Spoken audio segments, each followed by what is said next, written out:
Welcome to Just Think About It with Nadine and Ben. We're recording this episode on Tuesday, January 21st, 2025. Before we start our conversation, we have two key requests. First, if you're enjoying our podcast, please subscribe via Apple, Spotify, X, YouTube, or your platform of choice, and make sure to hit the like button.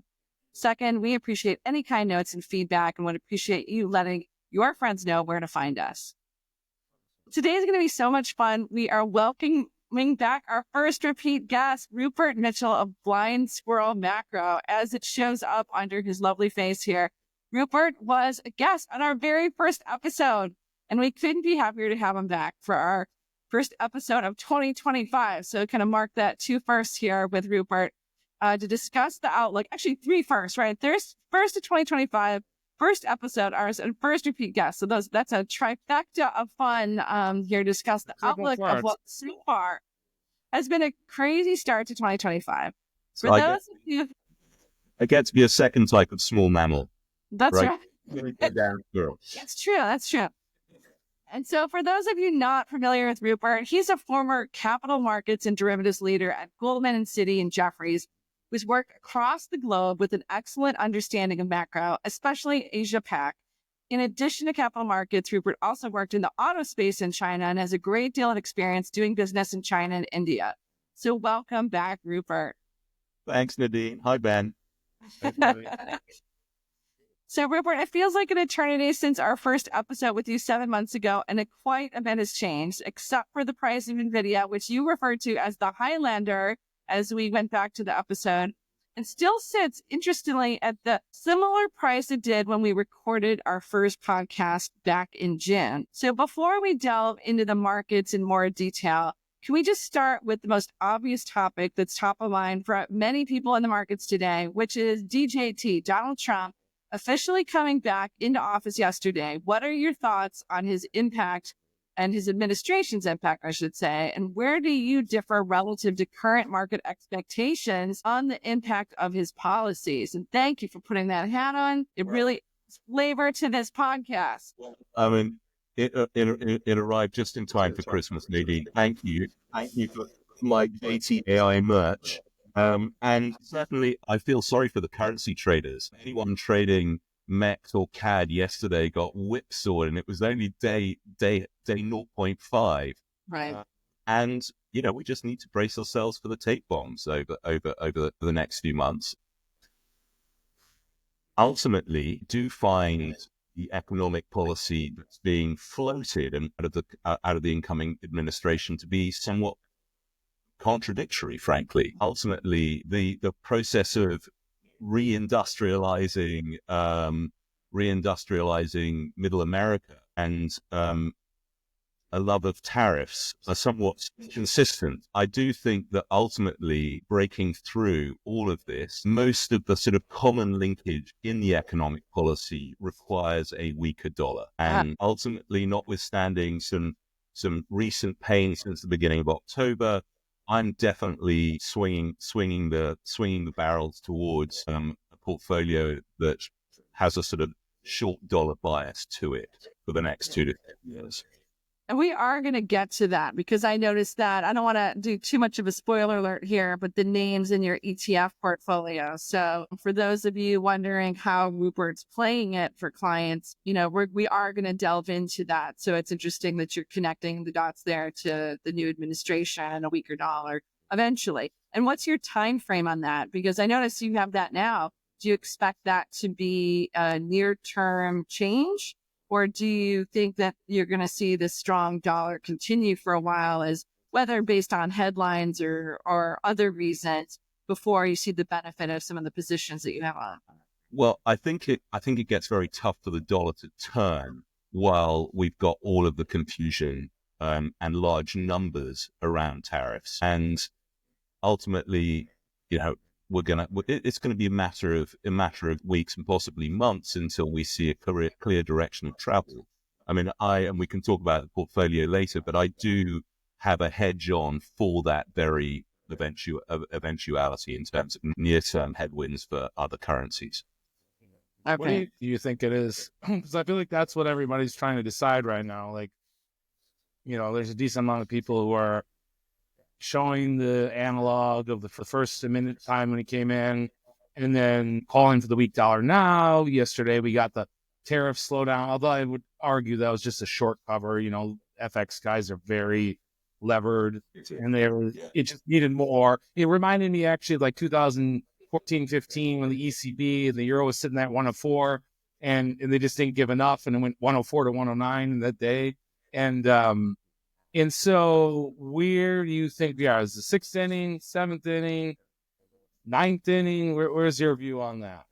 Well, unless I'm very wrong at the sort of 50,000 foot level, in that, actually they don't want to see a weaker dollar, right? Which would seem to contradict everything else that they're saying. Then I think we must be pretty close to sort of getting into a downward trend. But it's probably not going to be comfortable for another few weeks. I mean, we've now got a new deadline of Feb 1 for these Mexico and Canada tariffs, and I just saw another tape bomb about 10% on China, or an additional 10% on China, 10 minutes ago. So as I said to you yesterday, Ben, this is where you leave the buy and the sell button both locked in the desk drawer for a couple of minutes. I mean, I'm sort of set with the core portfolio, but I'm hedged up at the moment, so I'm somewhat immune from some of these tape bombs. And one last thing on that, I mean, you say they don't want it, but then the energy policy that they're kind of pushing, they're like, hey, the EU, like anybody who's not in line, they're like, we'll tariff you, buy our LNG, because the U.S. says like 12 BCF of LNG trains go online. I think the sanctions for oil, they want to sell the oil. And so if you think about that, that is strong dollar policy, right? Like we all remember in 2008, the dollar was like, excuse my French, but completely on its ass.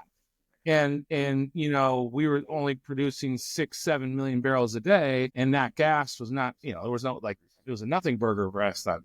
And now, like a total, 15 years later, we're an exporter of energy. And now they're talking about slamming more nat gas down the throats of Europe because now they can't buy Russian or gas. I wouldn't. Thing that I would push back on the weak dollar policy out of their economic thoughts. Well, I think actually the LNG is kind of part of the magic wand to solve, Trump's fixation on trade deficits. And I think that Europe is a willing recipient of as much LNG that can come out of the Gulf Coast as possible. Right. What I do worry about is, what happens down the line when a stable bid for LNG offshore starts seeing a harmonization of nat gas pricing, where Henry Hub goes up to meet Asian and European pricing. And does that create a political problem, which I think the Biden administration was a little bit panicked about? I think it was as much about inflation fears as it was about inflation fears as it was about environmental concerns, that they were trying to put the brakes on some of these LNG export developments.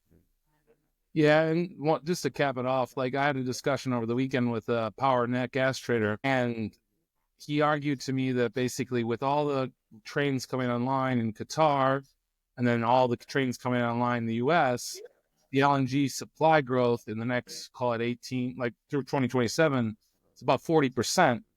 And so that market is going to be dependent on Russian gas being, siloed or whatever you want to call it. So in essence, the war continuing. And what's interesting is you've seen Trump starting to walk back the ending of the war. Like during the campaign, he was like, I'll have it done right away, 24 hours. And I believe he could, but then you get all these other guys in his ear, and for their policy, and maybe they're trying to do a deal with China, there's something, there's a lot of dealing at work. And, that was interesting because that is more of a 2027, 2028 nat gas forward trade, that maybe that is a short, but like, that's not what I'm asking you. I'm just trying to say that there is that like component to the whole thing. There's a lot of moving pieces here, right? It's complicated. It's really complicated, but I mean, I think starting point, the LNG out of the US into Europe is a win-win for both Europeans that need to re-secure energy security from the West, now that Russia's shut down, or for while it is shut down. And two, it solves a headline trade deficit problem that Trump seems to want to cure. I could argue that the rest of the world imports plenty of stuff from America. It's just in the form of financial assets. But that's a sort of separate topic. Right. All right.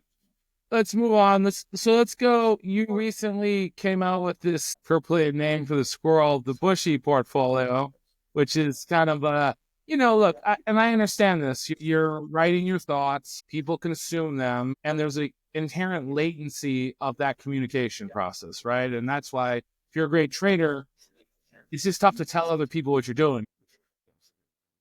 And so you want to have things that will work, and you don't have to be like, we got to sell it now, buy it now. So tell us what exactly it is, what your thoughts are, and then we'll dive into the composition. So it's a new part of my research service, which I started at the beginning of this year, called the BUSHY Portfolio, which is designed to be a multi-asset, relatively low turnover portfolio constructed with US listed ETFs, right? That anyone could access via a brokerage platform. I want it to be relatively low turnover. I haven't committed to any kind of monthly or quarterly rebalancings, but the whole point of the portfolio is to reflect my broad macro biases right now. And as I suggested at the outset, right now I have a bias for a weaker dollar, which sees me overweight international equities. Yeah, maybe because there's a sizable bucket when you're looking at the managed futures. How do you think about that bucket as well as cash? Okay, so I mean, the portfolio does have a big weighting to cash, but about just under, around 40% of that cash component is actually got an embedded credit hedge, and this is actually an ETF that Ben introduced me to. I can't remember who that was via, but I'd been looking for years for a retail-friendly credit hedge that doesn't carry too negatively. Being short HYG or JNK or owning puts on those is a really expensive sort of carry proposition. And there's a ticker out there from ProShares called Short Junk Bond, Sugar Jumbo Banana. Sorry. And it's terrific because ultimately it's a CDS hedge and a bunch of T-bills, right? So you're earning the front end of the yield curve while you hold on to, an evergreen credit hedge. And so optically, it looks like the cash weighting at 12% is pretty high, but 5% of that 12 is a credit hedge in disguise. Okay. And then I've got a 15% weighting to trend followers to manage futures.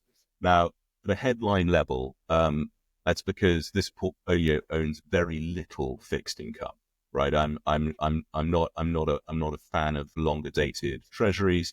Haven't been for a while. That doesn't mean I'm one in the sort of treasuries are going to 10% camp at all. It's just I don't like the risk reward, and ultimately, I have been trend curious for years. I always used to be sort of distracted by the noise coming from Wall Street about what the CTAs were doing. They always like to portray them as the dumb money that was buying at the top and selling at the lows. Actually, having spent more time sort of beating myself up to understand more about their strategies, and now that you don't need to be, an endowment to get access to some of the best trend products in the market, I find this as a really brilliant portfolio diversifier against the equities. I take comfort in the fact that they're often pointed in a different direction from where I am in my core views, whether it's in fixed income or in equities. And you've got perfect transparency nowadays via the ETFs as to what they're up to. So I diversify my diversifiers. I've got an equal weighted holding in 7 US listed ETFs. Now, some of these products are replicators type products, and some of them are sort of classic feeder products into some of the OG names in trend following, like Man AHL and Dunn Capital. And then on the fixed income side, the sort of balancing piece, I've got a much larger relative to benchmark weighting in emerging market local currency fixed income. Again, It's easy to access that kind of product via mutual funds and via ETFs. And ultimately, basic conviction there is that most of this exposure is pretty short duration. Okay.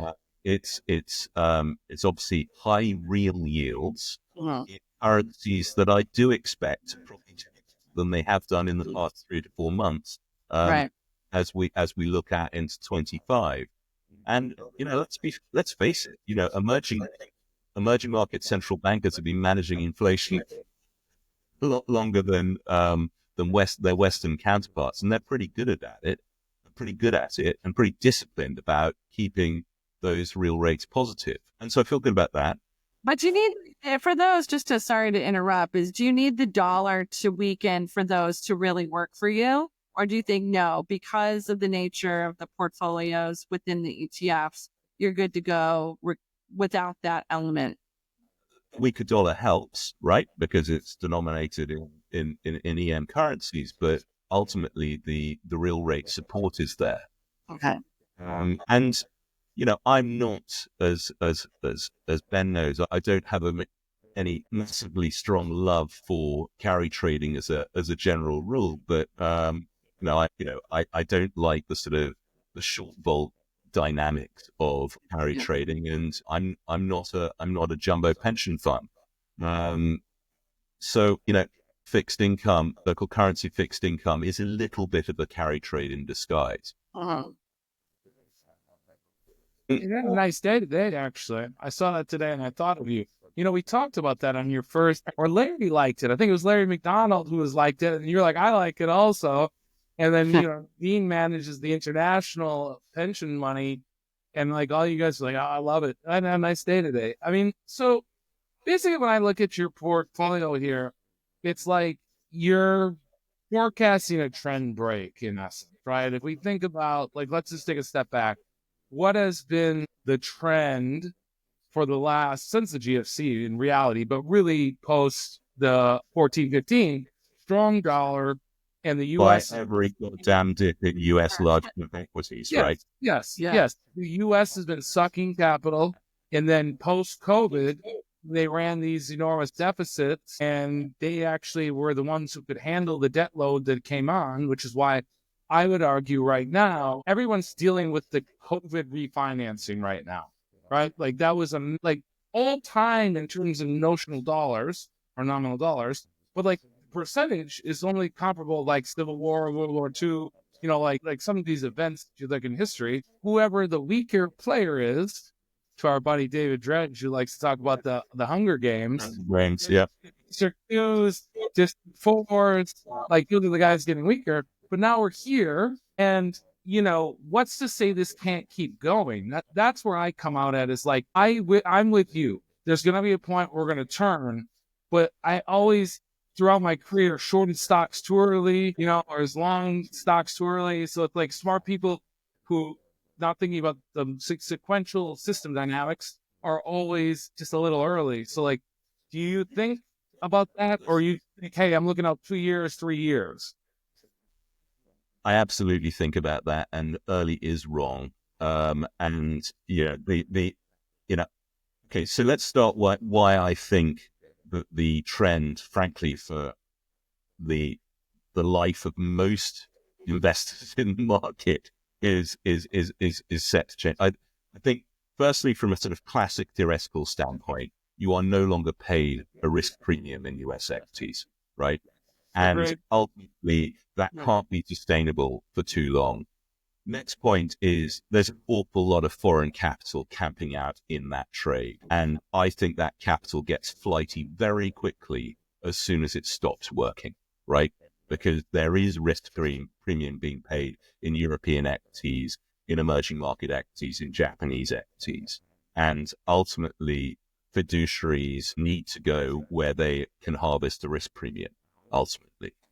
And you talked about the sort of COVID refinancing wave coming up. I saw a fascinating chart on mortgages from Raymond James the other day, just showing just how few people are paying a 7% mortgage rate right now. And, there's a massive belly of by number of mortgages, sitting still in sort of 3 to 4 bucket. Yeah. Ultimately, you know, situation and nature forces change in that department, and more people will have to start paying the rate. But in terms of how to deal with being early on this, when putting together the BUSHY portfolio, I reserved a 250 basis point sleeve for hedges, and so I have 30 delta call options on XLK and even Kathy Wood's R, just in case that some of the craziness seen in the last couple of years continues. Now, I know that having a sort of weaker dollar focusing offshore is way off consensus right now. I was talking to friends doing the rounds in Midtown Manhattan last week, and everyone's giddy about the continuation trade in US exceptionalism. I get the recency bias. I totally understand that, but I can't get beyond the lack of the risk premium being paid, and I can't get beyond the fact that the new administration definitely needs a weaker dollar in order to execute on what they've said they want to do. So, an institutional call last week, Rupert, and so we've been talking for about 6 to 9 months. That's where we're going to head, but I haven't pulled the trigger on that yet because I was concerned about the election and the strengthening of the dollar through the fourth quarter and now into 2025. And had that conversation with them. I still believe that my team will overweight equities. This is a portfolio that's a relative equity versus a benchmark ex-US portfolio. And we will get there, but I haven't pulled the trigger yet, and I'll probably start inching towards there soon. But I'm having a hard time on the timing of it. And I think that because there's just so many unknowns, and the headline risk when you're going against a benchmark can really kill you if that's going to keep strengthening for a little bit longer here. So you obviously have to be a little bit earlier because it's too late when everybody knows it. And it's very tricky to get it right sometimes. And also, there's going to be some very, very big pushbacks, and particularly, answering the China question. If you're going to reweight EM, yeah, right. How are you going to tackle the China question? Because sure. Every pension case has been whispering in their ear for 4 years now that China is uninvestable, and the benchmark, right? The benchmark is not. So when you have an allocation and a benchmark to that, they're going to have all their managers underperform if and when that market really, really rallies. And so that's when you'll find that people's opinions change when the benchmark's saying one thing and your managers are getting left behind. If you're, CIO at a pension, you need to have that exposure. Okay, so the way I have sort of, if you like, boiled the frog on this, is rather than go headline into Euro Stocks 50 and EEM, for example, I have gone, okay, well, is there a sort of safety first or more of a safety first approach that allows you to ease into that with the lower beta and a bit of downside protection in the form of yield? So the Y in BUSHY stands for yield. It was pretty confident.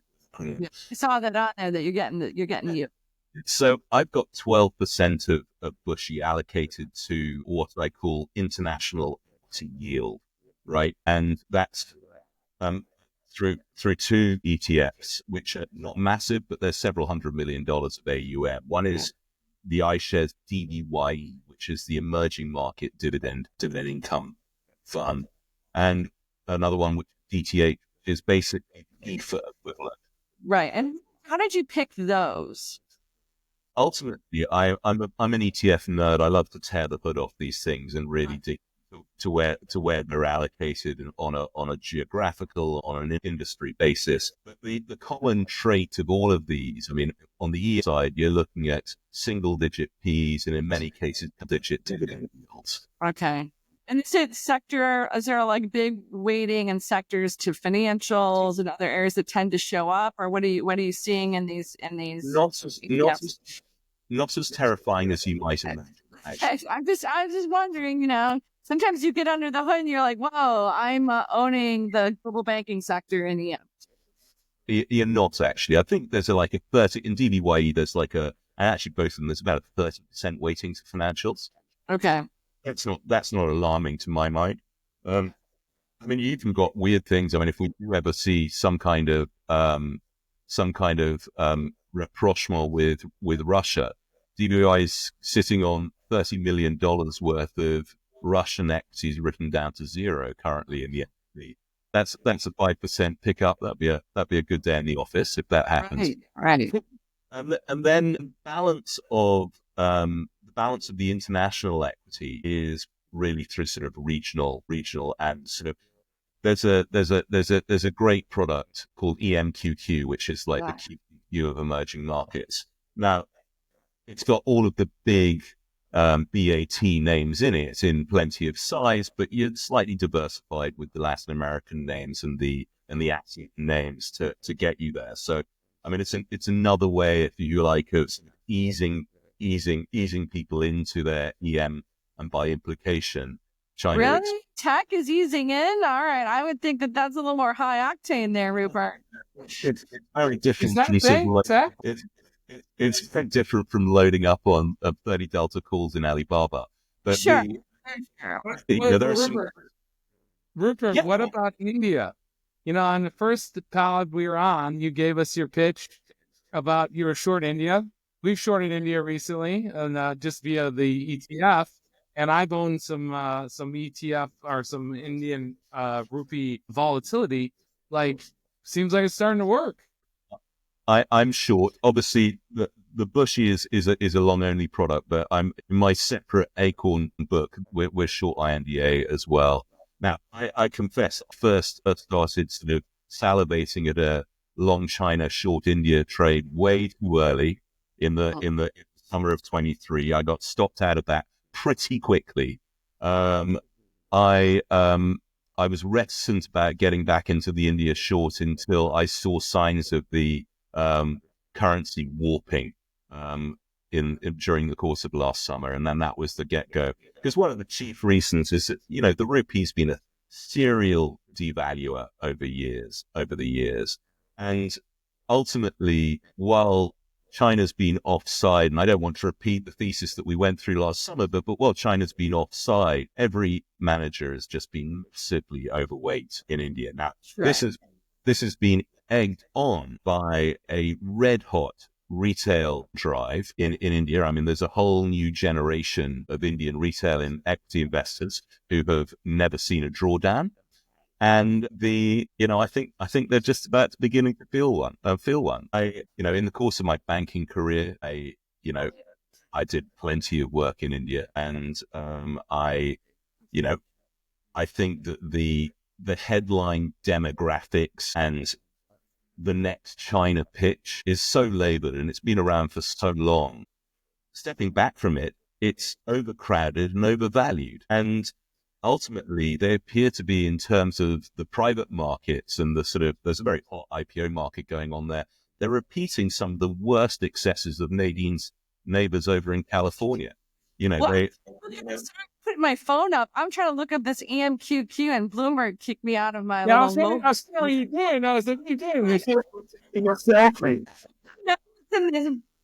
Give me a second. Okay, we're back here. I don't know why Bloomberg Anywhere is having trouble, but I'm like, I want to know what's in the ETF.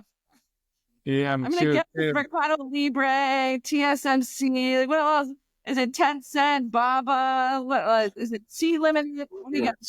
It got all of that stuff. And the Latin American. It's I have my guesses, but I want to see. It does seem like it could be time for you, Rupert, to the long China, short India, though. I've seen a decent amount of calls going up on the A shares and some of the various ETFs and some of the big names. I mean, the guys, it looks like there's a chance that there's a deal in the works, right? And it has to do around energy, it has to do around the FX. And there's not a lot of talk yesterday about China. We all know the interdependence of the two nations. No one really wants to go down tit for tat. But yeah, I'm with you completely on India. Like that's the no-brainer. But it could be time, like I started buying the Chinese equities in the fall of 22 and got really involved last January. And then we had a couple false starts, big false start when Tepper came out and said, not at all. You might end up being right. But like in the short term, that looked a lot like a short cover to me. What do you think? Is this now the time, 2 years later? Listen, I think we've been on a relatively, I mean, by definition, I spent most of my working life around Asian equities and around China specifically. So I've got a comfort level around risk that is significantly higher than most people. And, that's just been in fact of life throughout my career. So I've been involved on a similar kind of timeline to you. I've actually I got back into Tencent via Process, the Amsterdam listed holding company, on the turn in October 22, right? Naspers? Which one? So that Process is the that's fine. Process. Yeah, we've done that in the past. Yeah, the Naspers. It's basically the process is that you have this like discount that's just never getting undone. Like we had that thesis years ago, right? So how do you process, and how are we going to get that discount narrowed? Well, I'm not playing a stub trade, right? This is just a general framework in terms of I like to find a theme and then find a way to express it in a way that's not going to chuck me out with volatility, right? And so... But I get you on this one. So you've got Reliance, PDD, Baba, Tencent, Meituan, C, Mercado. So I guessed a whole bunch. New JD, yeah. I'm guessing here. That's a hot bucket, Rupert. Yeah, it's a 3% allocation to the portfolio. versus these low PE, high yield EM stocks that I've got. Yeah, just remind me of your idea of easing in is maybe different than my idea. But you know what? You look at these stocks are really cheap. Oh, I know. I own these. How do you think I knew which ones you're talking about? Going back to trying to identify ways that you're not going to get shaken out, right? And obviously with the EMQQ you've got the diversification. They're not all going to have bad days on the same day. Regions you've got a big basket, right? That's a big basket. But so would I have bought 10 cents in size in October 22? No. But with the extra cushion of basically having all of that other stuff in the holding company for free, not that I value it very highly, but the sort of European and African e-commerce businesses are sitting in there, but you pay zero for them, and you're getting 10 cent stake at a discount. Yeah. You're just looking at a sort of a lower beta expression. So the other things that I'm quite attracted to is some of the sort of the old school Asian conglomerates sitting at massive discounts to NAV. I own Swire Pacific, right? China real estate, right? But also a Coca-Cola bottling business, also a Pacific, and sitting at a half price versus my sort of normalized NAV. In Southeast Asia, there's a Hong Kong listed holding company called First Pacific, which has assets in Indonesia and the Philippines, primarily sort of utility/infrastructure type assets in the Philippines, and then Indofood in Indonesia, which is one of the largest makers of instant noodles on the planet. I mean, there's those kind of names allow you to stick around in a trade. Yeah. Okay. On Tepper Mondays, right? They get left in the dust, right? But they don't have Tepper Wednesdays, right? Or whatever it was on the day after Golden Week, when everyone realized that actually trading offshore stocks while the Chinese were all away on holidays at such a great idea. That was really something. And I'll say, because I remember on Wall Street Beats, because I was like the guy pushing Chinese stocks, and the pushback I got to like China. And that's actually, just so everyone knows, that's how Rupert and I met. Because I was like asking him about Chinese autos on Twitter.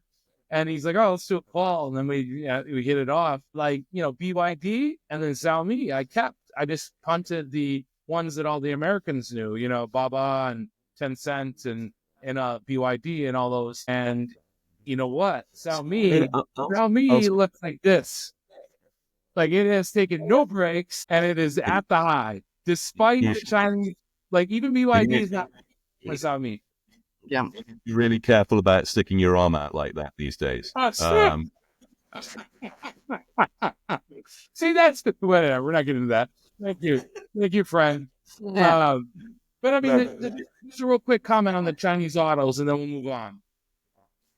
So, I mean, listen, I think BYD is a phenomenal beast, right? And we've been seeing this coming for several years now. And actually, the extent to which its dominance has emerged has surprised even me as a bull of several years. Are you in that trade? Are you sticking in? Yeah, absolutely. Love it. Me too. It's so far away from being even fairly valued at the moment. And I live in Australia. I mean, I probably see as many BYDs on the road here in Melbourne as I used to see Teslas in Hong Kong in the days when there was a tax deal that basically meant that, Teslas were almost free and then it was almost every third car in Hong Kong for a period of time back in 2017, 2018. But it feels like that with BYDs on the streets here in Australia. Yes. Yeah, and hearing that everywhere. I was in Mexico City. First thing I saw was like a 100-foot billboard BYD when you get out of the airport. I know Singapore, my buddies in Dubai are saying the same thing. I think that's the thing, is that like Europe and America think they can tariff and protect themselves, but they can go all these other places and drive the cost car.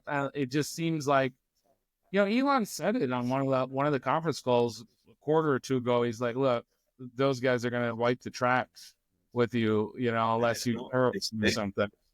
It's not just EVs, Ben, right? So, Chinese automakers, Yeah. the innovation, you see the drones, like, yes, agreed. I'm not even trying to just leave it at the BYD level.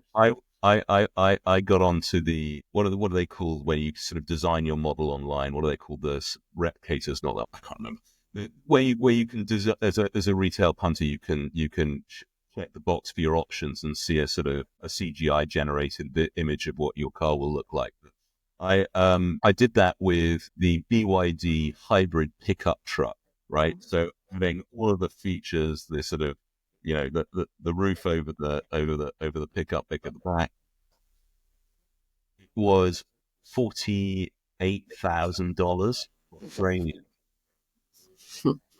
on the road. You look, and that's what I was trying to tell a buddy, is that he was like, oh, milk's going up. And I was like, okay, how much of that delta in milk accounts for the cost savings from China for these cars that are going to completely underprice? And he said, well, it's only 1 to 10 years. I was like, normalize it then. Like PCs, so some people will feel it more than others. It won't be unequal. But when we just talk about the total basket, well, these guys can do what they did in shirts and widgets now in cars. I get it that China, Germany and Detroit are nervous, and that's totally legit, because they seem to be on the path. Or when you look at their auto lines, all automated, fast, robots, like, I don't know. I wouldn't want to compete with them. Let's put it that way. Yeah, and this whole business of reshoring, is really just, it's great headlines, but when you're talking about a car plant or a semiconductor chip fab, what about the tier 1 and tier 2 suppliers to that headline plant? Right. I mean, China's been building its industrial supply chains for 30 years now. Everyone else has atrophied. Yeah. A big headline ribbon cutting ceremony in Arizona or Ohio, right, is just the first step in a 10-year path, right? So you're seeing multiple, to see this through, we're talking about multiple administrations. And getting a line on materials and so many other things, right? It's not just the suppliers, right? The folks making the product going into the cars, but it's the materials themselves. And we haven't done a good job shoring that up. You know, they've been trying for the last few years, but China has a lot of that stuff.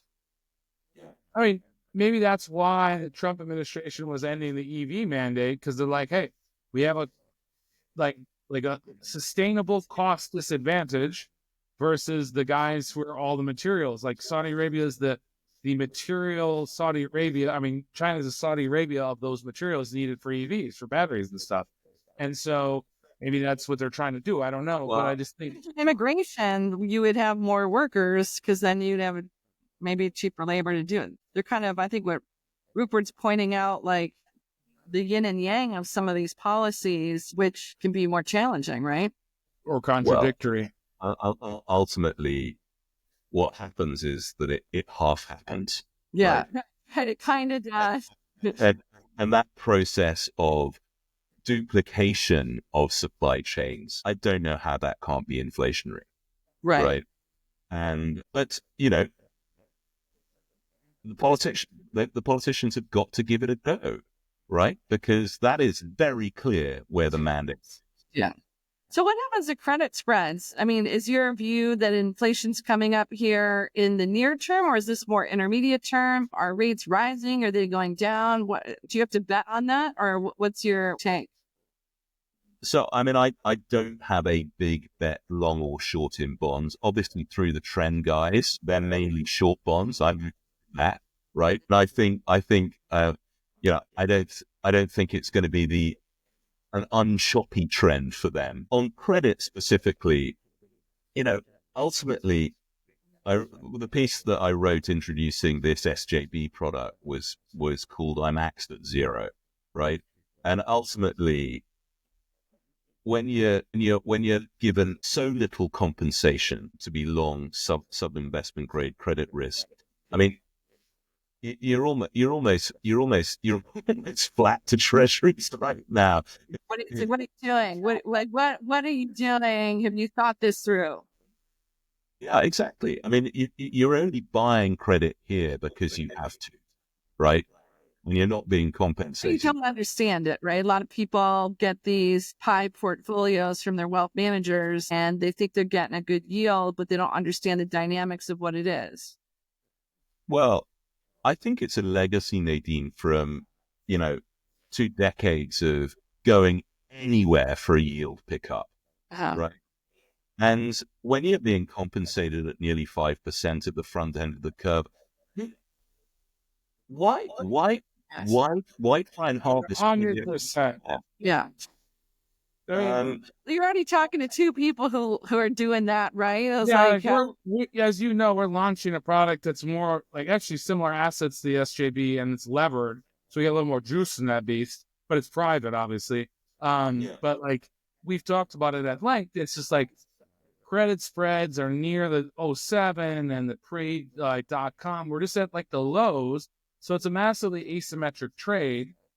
You know, the one thing that's different now than if you would have gone long credit spreads in 21 or right before COVID is that the all-in yield is kind of high, right? And the weighted duration is a little lower than it was because it just has gone down, and you have had a huge credit re-rating of the oil guys because they went from a depressionary period from 14 to, I don't know which part of 20 you want to call it, but some point in the middle of 2020 was the nadir. I mean, probably when it went negative 41 oil, we could call it that. Yeah.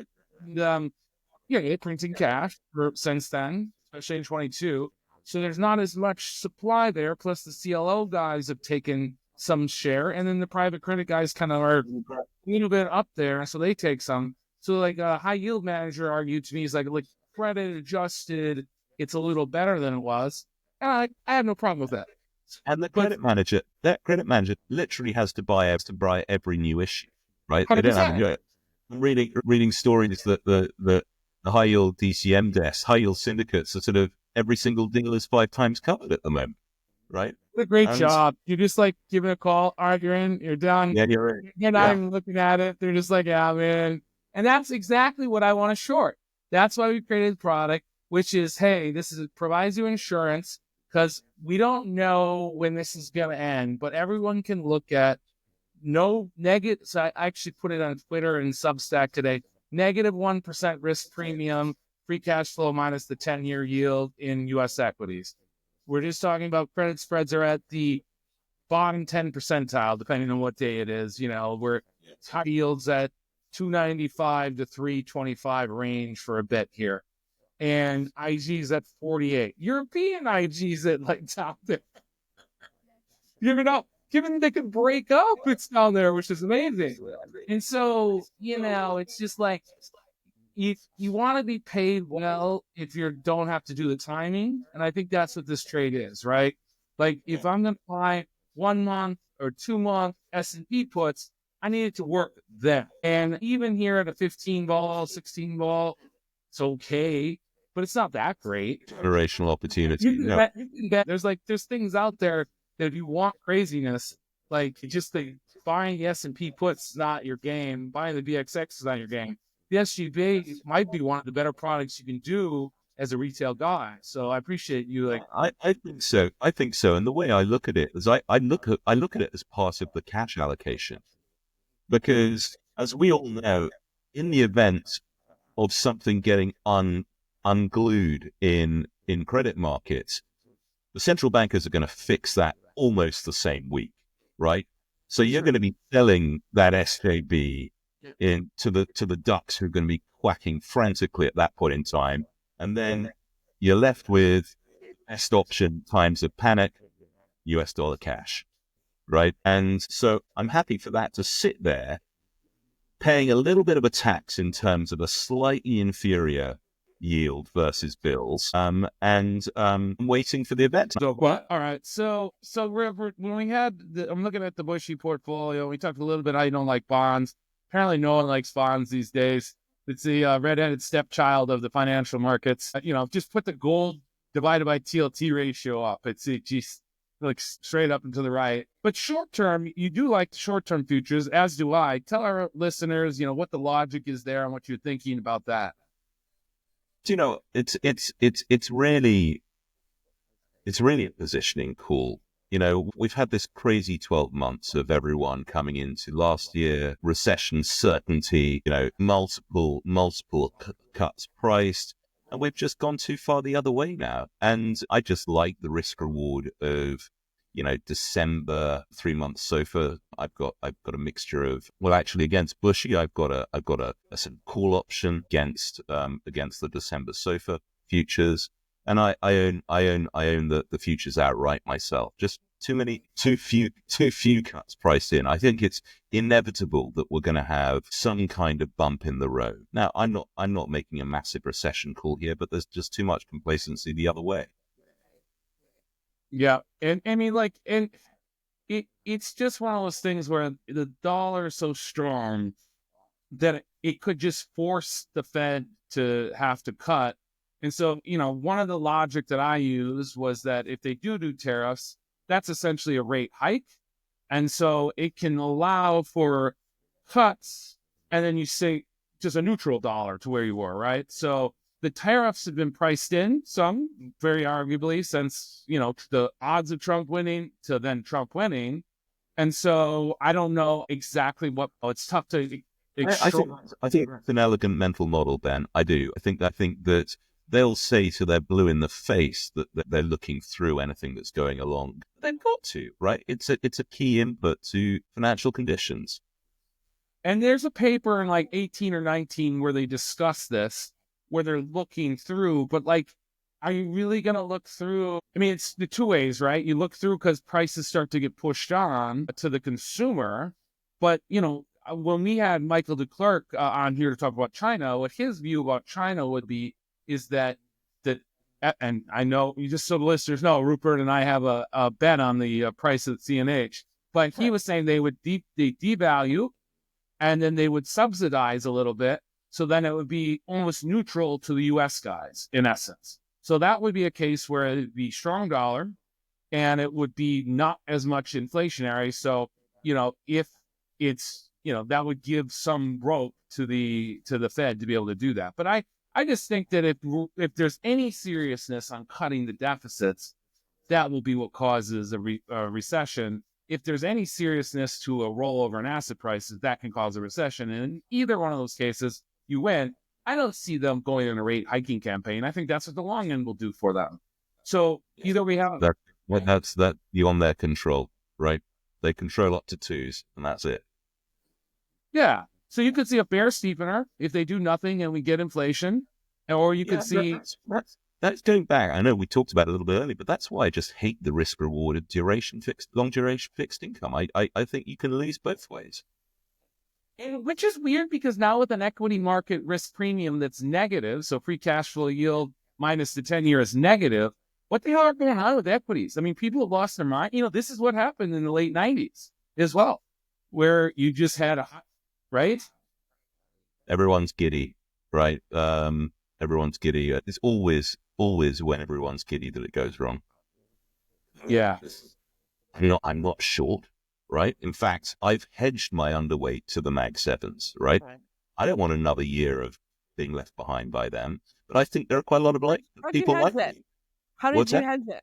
How did you hedge it? 30 delta calls on XLK. Okay. Yeah. And some out of the money calls on ARP. Would you believe it? Right? Okay. You trust her? That felt a little bit dirty. Pretty good. I have a little bit of a bugbear about the stock-based compensation recyclers. So I wanted to go to a recently published note. I think it was some kind of argument about commodities are not sardines. I imagine you remember what you wrote, but perhaps you can walk us through what did you mean by that, and what do we need to be thinking about relative to commodities, especially if you look in, year to date, whether it's XLB or otherwise, it's had a nice run, right? It's had a pretty good run. So kind of where are we? And, what are your thoughts from to where you started and then today, right? Yeah. So topsy-turvy. I mean, I am optimistic about the prospects for commodities, and I think that they play a really important potential role in portfolios in the coming years. But the commodity indices, or buying an ETF on commodity indices, I think has a lot of unforeseen consequences in there. First of all, ultimately, the commodity indices were constructed by financial intermediaries to grow products from them, right? Ultimately, the first investable commodity index was the Goldman one, founded in 91, and it's basically energy, right? If you want to bet on oil, right? Sure. The next thing is that these indices are not constructed with a thought for the shape of the futures, the underlying futures curve, right? And so, your returns are being eroded by roll costs for the contracts that are in contango. Now, fortunately, with energy, it's backwardated, and so that's a roll yield that you can pick up. But the other point is that there's so much money tracking these indices, right? And the roll process for these indices is totally transparent. So you're getting picked off every single month, right? And as all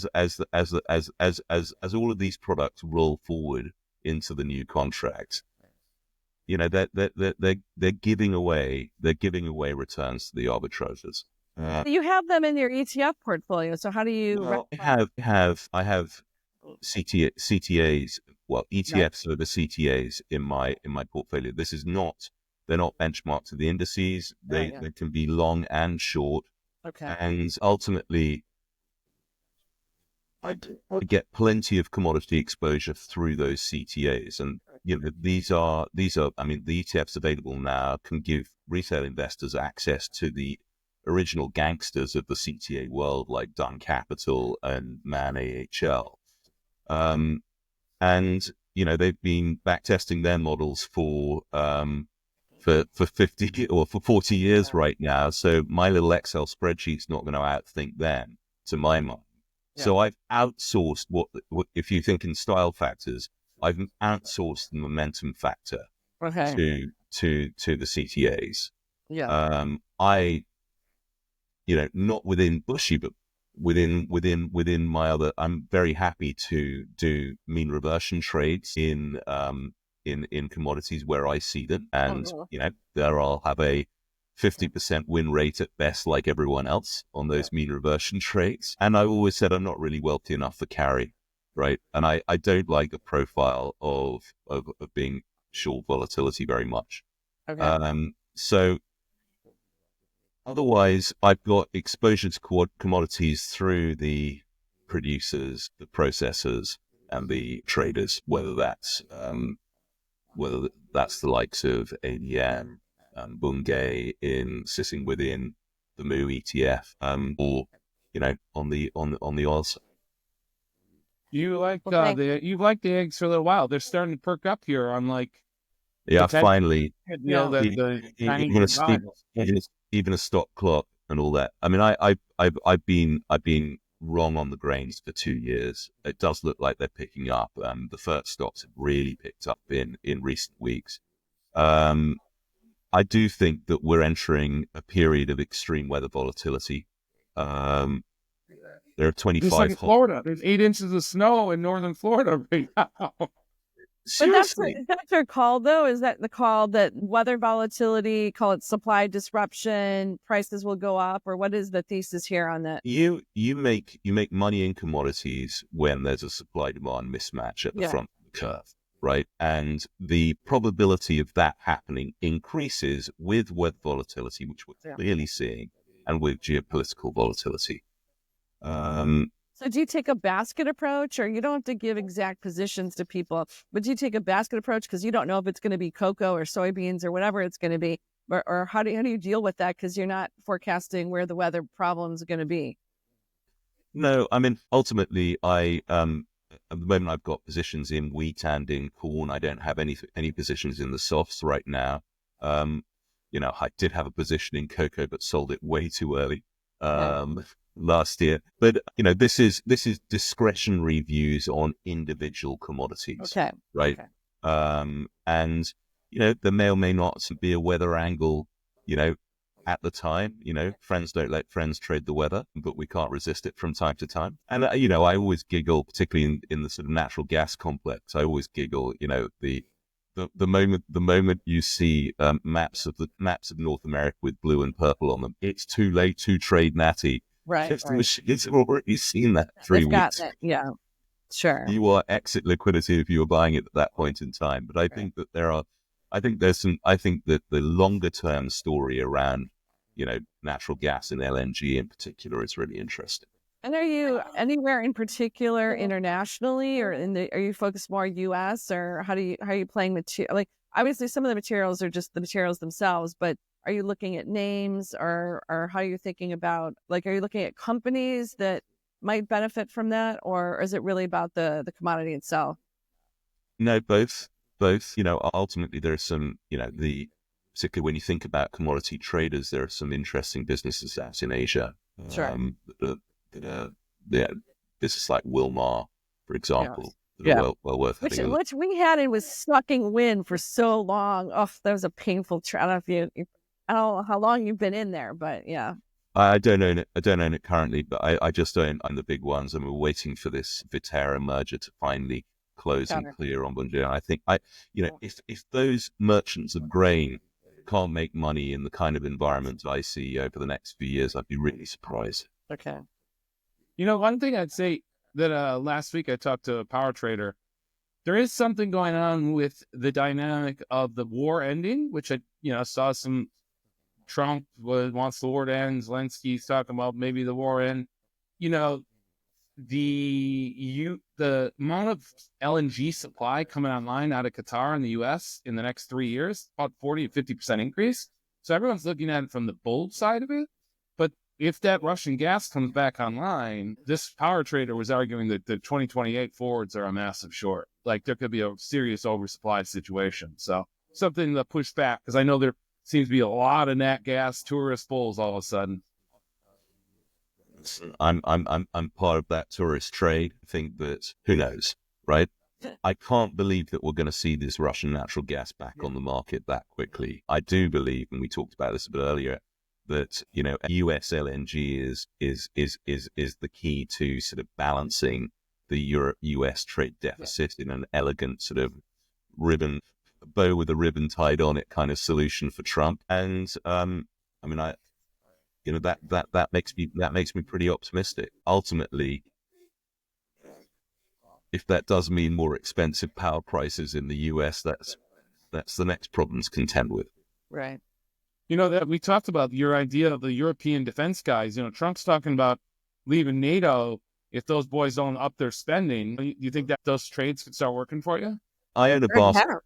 I own a basket of what I call the Euro MIC, which has done incredibly well. And so like Sales, Leonardo, BAE, I mean those kind of folks. Yeah. Do you own those too, Andy? What's that? Yeah. I mean, I've talked about it on Beats. We've owned them for a while. Yeah. I wrote up a piece just in the run up to the election because it was pretty clear this was coming down the pipe, and the European Commission's just appointed their first ever defense commissioner, who's a pretty serious customer from the Baltic states, and they're more focused than anyone about the need to self-determine on the defense front. I think that defense solves a lot of problems for Europe, right? They need reasons to lean into growth, and national security chimes with both wings of the political spectrum. And you might get some of those auto workers in Germany like retooled over to defense. You know what I mean? Like because you have all these industries that are getting killed by whether it's China's EVs or otherwise, and maybe it gives them a new industrial focus. And there's an opportunity for really rethinking it as well. We've seen such a change in what modern warfare looks like right now. It's not all about aircraft carrier groups anymore. It's all drones. It's all cyber. And I think that not having, yes, sure, there's a massive European legacy, sort of old school armaments complex, but they need to get a lot done in a hurry.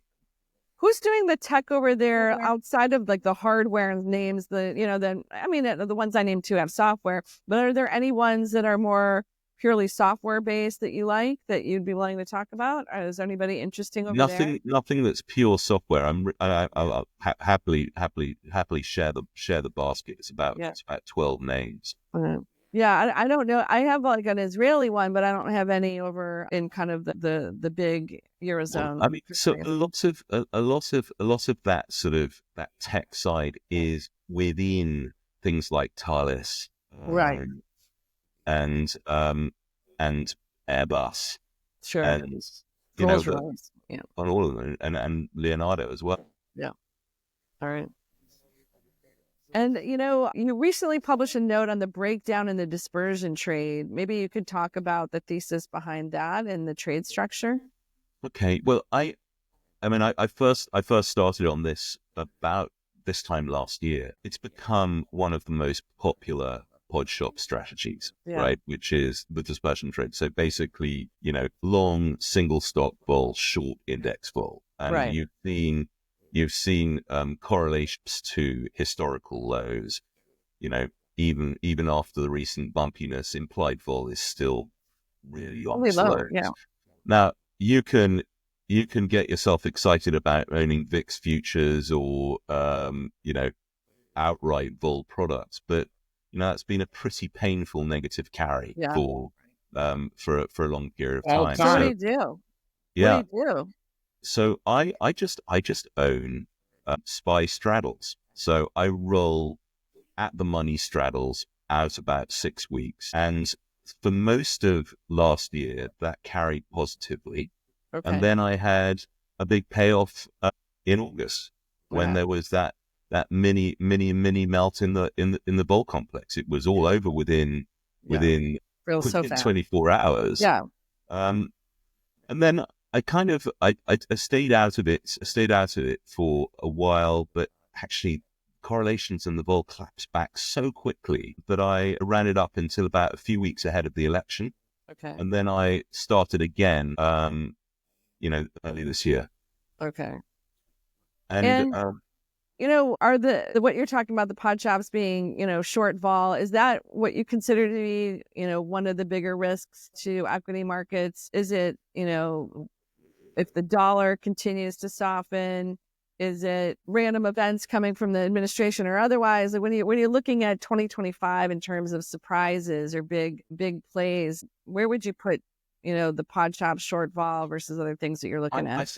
I think what it is it's just fuel that goes on top of an event that could happen anyway, right? And in isolation, it's not. It's not going to take everything with it.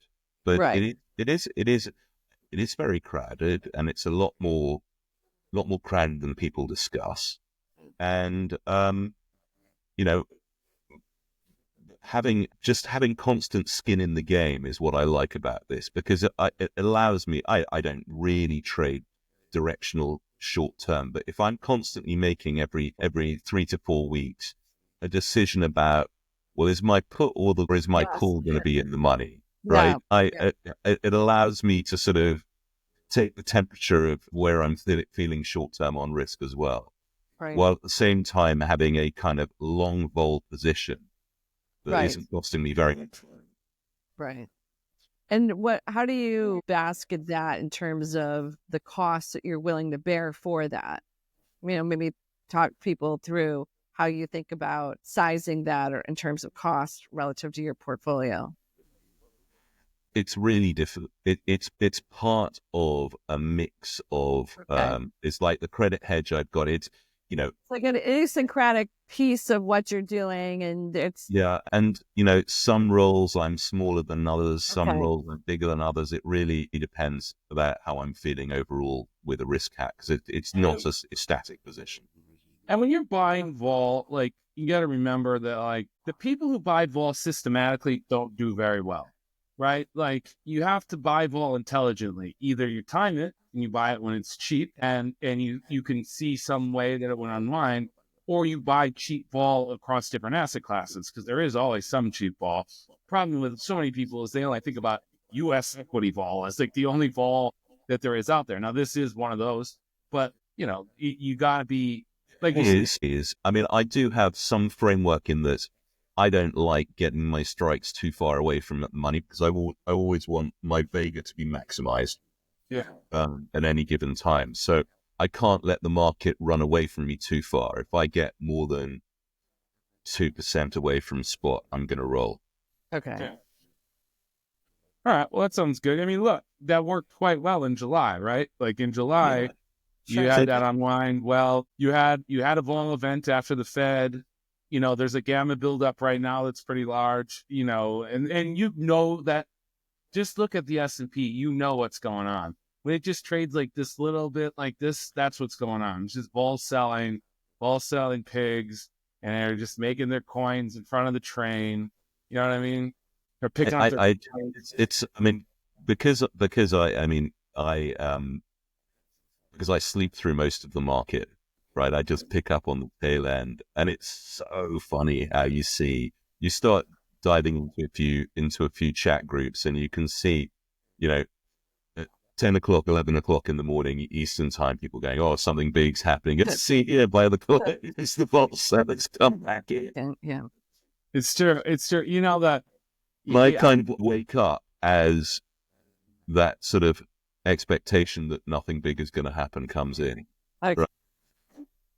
All right, final question. What's the biggest, we're a year from now, we're talking to Christmas. What will be the biggest surprise to you or to the market of 2025?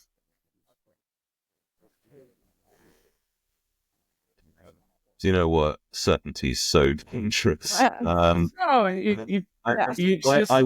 genuinely, finishing where we started, I genuinely would be surprised if we've still got a DXY 109, right? I'd be genuinely surprised. For those who don't know, who are listening and learning, we're talking dollars. If the dollar is still this strong at the end of the year, I'd be gobsmacked. But just to push back a little, I mean, the DXY is mostly just the euro, right? So you're saying you're bullish on the euro? But no one trades the trade-weighted dollar, right?